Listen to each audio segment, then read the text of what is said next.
buenos días, 6 de la madrugada, 40 segundos, un gusto saludarlos. Hoy es martes 18 de noviembre, será una semana corta y lluviosa en Bogotá.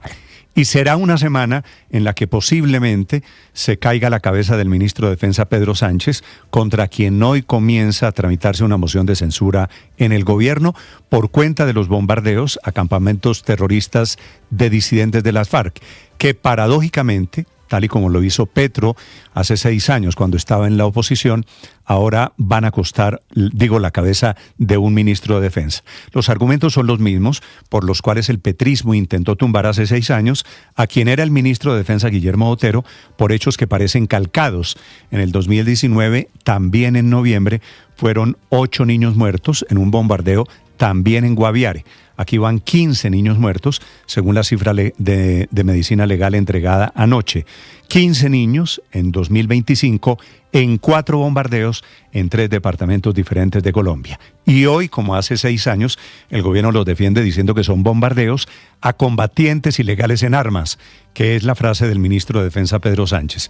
Y los defiende también el presidente Petro, alegando que si los grupos armados no quieren la paz, actuará la fuerza pública, así usen a los niños como escudo. Que es cierto, el problema de fondo es el reclutamiento forzado que están haciendo los disidentes de las FARC, pero también el ELN, el Clan del Golfo, todas estas organizaciones narcoterroristas que utilizan siempre, hace 6 años y hoy, a niños como sus escudos. El presidente Petro notifica que no va a suspender los bombardeos contra disidentes de las FARC, así mueran esos niños reclutados. Medicina Legal elevó anoche a 15 la cifra de niños, que son entre 11 y 16 años, que han muerto en bombardeos en Guaviare, el más grande, en Amazonas, uno que no se conocía, lo tenían oculto, otro en Arauca y otro en el departamento de Caquetá. Son 4 bombardeos diferentes en donde han caído estos menores de edad, a quienes el gobierno ahora no les dice niños, sino adolescentes, a pesar de que hay allí niños de 11 y 13 años. Han cambiado las cosas, han cambiado los argumentos, cambió de opinión el presidente Petro, que siendo senador de la oposición creía que matar niños en bombardeos era una violación al derecho internacional humanitario. Ahora no habla de niños, sino adolescentes. Les contaré en segundos, bienvenidos, de la diferencia semántica del gobierno cerrando filas, diciendo que la culpa no es de los operativos militares, sino de los disidentes de las FARC que están reclutando niños. Pero era lo mismo que le respondían al presidente Petro hace 6 años. Fue por este tema que arrancaron, entre otras cosas, lo que llamó el gobierno los estallidos sociales. En noviembre del 2019 arrancaron las primeras protestas movidas por esto, que hoy ponen al gobierno del presidente Petro entre la espada y la pared. En el 2019, los responsables de la moción de censura contra el ministro de Defensa de la época eran Roy Barreras e Iván Cepeda, que llegaron a hablar inclusive de un Estado terrorista y pusieron denuncias ante la justicia internacional. El presidente Petro entonces sacaba a la gente a la calle. Hoy el presidente Petro defiende sus operativos. Esta emisión vamos a hablar de Karin Smith, 13 años de edad. Estos son los nombres de los niños que han muerto en esos bombardeos. Dani Santiago Leighton, 15 años. Deini Lorena Beltrán, 16 años. Michael Andrés Pérez, 16 años. Marta Elena Barca, 17 años. Estefanía Coa, 16 años. Vanessa Martínez, 11 años. Sliven Macuna, 16 años. Alcides Abarca, 14 años. Y Endy Tanimuca, 17 años. Nombres que entrega Medicina Legal. Miren ustedes, tanto cambian las cosas que en medio de las protestas del estallido social contra disidentes de la FARC y el ELN, que eran una bandera, hoy el senador Iván Cepeda dice que lo sigue criticando, pero por supuesto la reacción del petrismo, de las bodegas del petrismo, es muy diferente a lo que pasaba en Colombia hace 6 años. Bienvenidos, y hablando del presidente Petro, les contaré de la defensa que hace el fin de semana de su esposa, la primera dama Verónica Alcocer. Siguen casados, no están separados legalmente, alrededor de quien hay muchas preguntas planteadas desde Suecia por un periódico que se llama Expressen, que denuncia que doña Verónica Alcocer está llevando una vida de lujos, rodeada del jet set, viviendo en un hotel en Estocolmo, y habla de sus relaciones con millonarios. Y se pregunta el periódico quién paga las excentricidades y cómo hace ella para vivir como está viviendo y por qué no vive con su marido en Bogotá, le preguntan a doña Verónica Alcocer. El periódico revela ya no en uno, en 2 reportajes el fin de semana, que vive en un apartamento del centro de la ciudad, que asiste a restaurantes lujosos, exclusivos, a fiestas privadas, y da la lista de los nombres que frecuentan Opes, un club privado fundado por un conde, amigo del rey, que tiene relación con millonarios y con políticos del extinto partido El Folklistán. Ya les voy a contar lo que hay detrás. El presidente Petro, que dice que él no se rodea de reyes, que él prefiere la vida humilde. Doña Verónica Alcocer parece estar en otra cosa. ¿Qué vínculos mantiene ella con la Casa de Nariño? La plata que se gasta que no tiene explicación. Les vamos a hablar en segundos de ello, sobre los lujos de doña Verónica Alcocer y la relación que dice el presidente Petro que no existe alrededor de los aviones Gripen, los 17 que anuncia el gobierno Petro que le va a comprar a la empresa sueca, que es el mismo país en donde vive doña Verónica Alcocer. La empresa se llama Saab, es un grupo empresarial muy grande que va a recibir la suma no modesta del gobierno colombiano de más de 4.000 millones de dólares por esos 17 aviones que vienen para la guerra. El presidente Petro defiende la compra de esos aviones, el que en campaña había dicho que no compraría material de guerra, sino que utilizaría esa plata para la educación, para universidades. Ahora defiende los 17 aviones, cada uno de los cuales cuesta casi 1 billón de pesos colombianos, 240 millones de dólares. El argumento del presidente Petro es que no solo es inversión para la guerra, sino que Suecia se comprometió a hacer obras, lo que llaman el offset, mal escrito por el presidente Gustavo Petro, en tecnología, en temas de construcción del Hospital San Juan de Dios y una planta de producción de paneles solares. Quiere decir el offset, los colaterales que vienen en inversión social para Colombia. Está revelando esta madrugada el periódico El Tiempo a propósito los movimientos bancarios del presidente Petro publicados por la UIAF. El presidente Petro él mismo los desclasifica, dice el informe, en qué se gastó la plata: en abonos a una hipoteca, compra de euros, pago de sueldos, compra en tiendas de lujo, la medicina prepagada. El presidente está en Colsanitas y giros a Verónica Alcocer, que sigue siendo la mamá de sus hijos. Es un informe que revisa 12 cuentas de ahorro en distintos bancos de Colombia. Bienvenidos, es un gusto saludarlos. Hoy es martes, seguirá lloviendo en Bogotá. Les hablaré de emergencias que hay esta mañana en 2 municipios de Cundinamarca. La más grave en Silvania, la otra en Útica, cerquita a Bogotá, en donde ha llovido por montones durante el fin de semana y se han desbordado ríos, con una tragedia en segundos que les cuento en Silvania.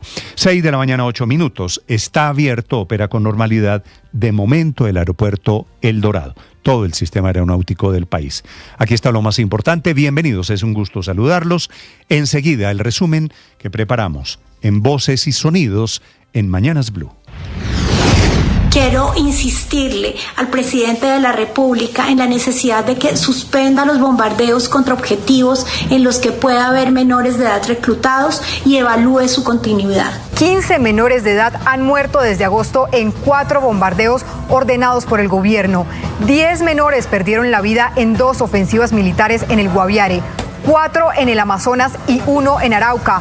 Estas cifras contrastan los datos entregados por el presidente Gustavo Petro cuando dijo que 12 menores habían fallecido en los bombardeos. Ariel Emilio Cortés, director de Medicina Legal. Producto de los análisis forenses realizados a estos cuerpos desde el mes de agosto, el instituto ha podido determinar que 15 de los cuerpos corresponden a menores de edad. Frente a estos hechos, la representante a la Cámara, Catherine Miranda, confirmó que hoy radicará una moción de censura contra el ministro de Defensa, Pedro Sánchez. Le mintieron al país, ocultaron la verdad, trataron de justificar asesinatos, crímenes de Estado, y eso tiene que tener unas repercusiones políticas, no solamente con la salida del ministro Pedro Sánchez. El presidente Gustavo Petro dice que no van a cesar los bombardeos mientras se esté actuando en contra de las disidencias de las FARC. Hemos tenido unas 35 neutralizaciones, aún se está contando, de personas que pertenecen a organizaciones armadas en el oriente del país. Mientras que el ministro de Defensa defendió los bombardeos asegurando que fueron hechos siguiendo el derecho internacional humanitario. Bajo ese principio de distinción, ahí en ese grupo solamente habían combatientes ilegales en armas, de diferentes edades. Y el resultado que daba medicina legal es que habían adolescentes en función continua de combate como combatientes ilegales en armas. Ese es un cilindro, pa. ¡Ah! ¡Huepucha! Durante este fin de semana, las disidencias de las FARC ingresaron al corregimiento de Mondomo, en Santander de Quilichao, y perpetraron múltiples ataques contra la fuerza pública y la comunidad. Con drones, ráfagas de fusil y cilindros, dejaron 6 personas lesionadas. Horas después, en el sector de Mojarras, en el municipio de Mercaderes, una familia fue atacada a disparos cuando no se detuvieron en un retén ilegal. Uno de sus miembros murió y 3 más, entre ellos una pequeña niña de 2 años, están heridos. El gobernador del Cauca, Octavio Guzmán. Señor presidente, así como se tomaron decisiones firmes en el Guaviare, si es necesario adoptar medidas de la misma contundencia en el Cauca, hágalo. Un artefacto explosivo fue arrojado contra las instalaciones de RCN en Cali este fin de semana. La explosión generó únicamente daños materiales sin dejar lesionados. 24 horas antes, otro artefacto también había sido arrojado contra este medio de comunicación, el cual no explotó. El secretario de Seguridad de Cali, Jairo García. Por supuesto, avanzan los procesos de investigación de la Policía Judicial y de la Fiscalía, y la capacidad del bloque de búsqueda también estará acompañando esta investigación. Se registró otro ataque con explosivos en Cali. Desconocidos lanzaron un artefacto de bajo poder contra las instalaciones del CAI de la policía en Charco Azul, esto oriente de la ciudad.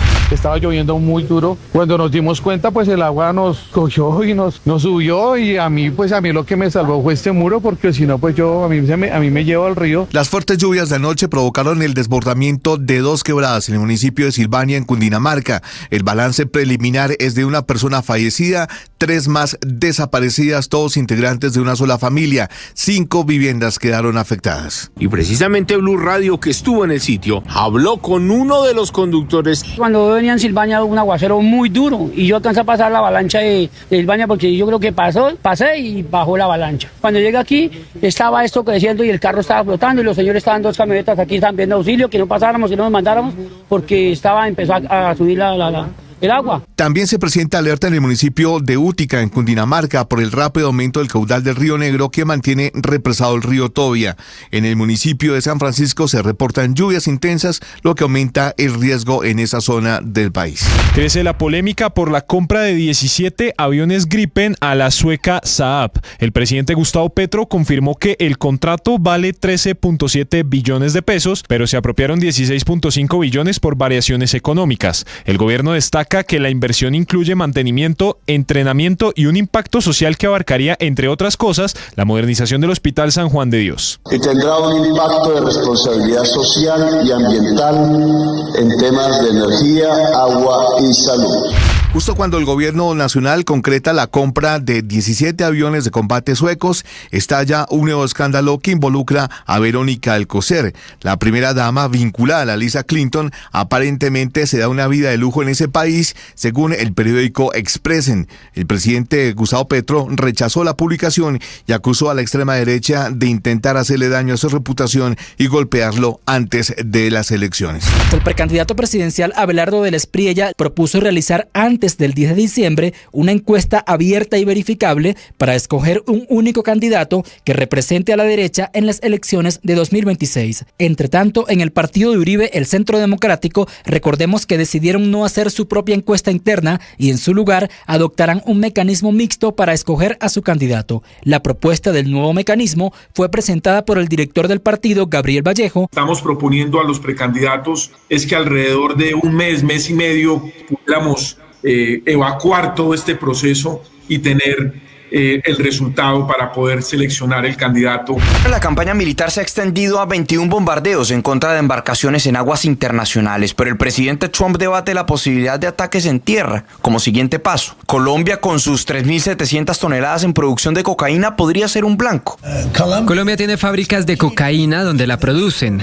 ¿Destruiría yo esas fábricas? Me enorgullecería hacerlo personalmente. No dije que lo haría, pero me enorgullecería hacerlo. Pero además Trump dijo que espera que en una fecha próxima hable directamente con Nicolás Maduro. Y frente a esa posibilidad, el presidente de Venezuela, Nicolás Maduro, se pronunció. El que quiera hablar con Venezuela, se hablará. Face to face, cara a cara. Le deseo éxito a ambos candidatos que han pasado segunda vuelta y como jefe de Estado los insto a que tengamos un debate con altura de miras, pensando en siempre lo mejor para Chile. El próximo 14 de diciembre, Chile definirá a su próximo presidente entre Janet Jara, candidata de izquierda cercana al gobierno de Gabriel Boric, y José Antonio Kast, referente de la derecha. En medio de las reacciones tras las elecciones, el presidente chileno pidió priorizar el futuro del país, Kast habló de cambiar a Chile y Jara llamó a la unidad nacional. Hoy será el último examen del año para Colombia. Mejorar lo hecho ante Nueva Zelanda es la consigna de Néstor Lorenzo, que llegó a 41 partidos con la selección, ganando 25 de ellos. Hoy podrán ser 26 si es que logra vencer a Australia, un rival más complejo y con mejores disposiciones tácticas que Nueva Zelanda. Córdoba, lo de Borré, lo que le pedimos a Luis Suárez ahora que está compitiendo en la posición, y es lo que le pedimos a todos, ¿no? Simplemente que uno tiene más la característica o la capacidad de hacerlo de una manera y otros a lo mejor lo tienen que esforzar un poquito más, ¿no? Hoy Colombia jugaría con una nómina diferente a la que venció a Nueva Zelanda 2-1 en un juego que será a las 8:30 de la noche en el estadio Citi Field de Nueva York. Estás escuchando Blue Radio.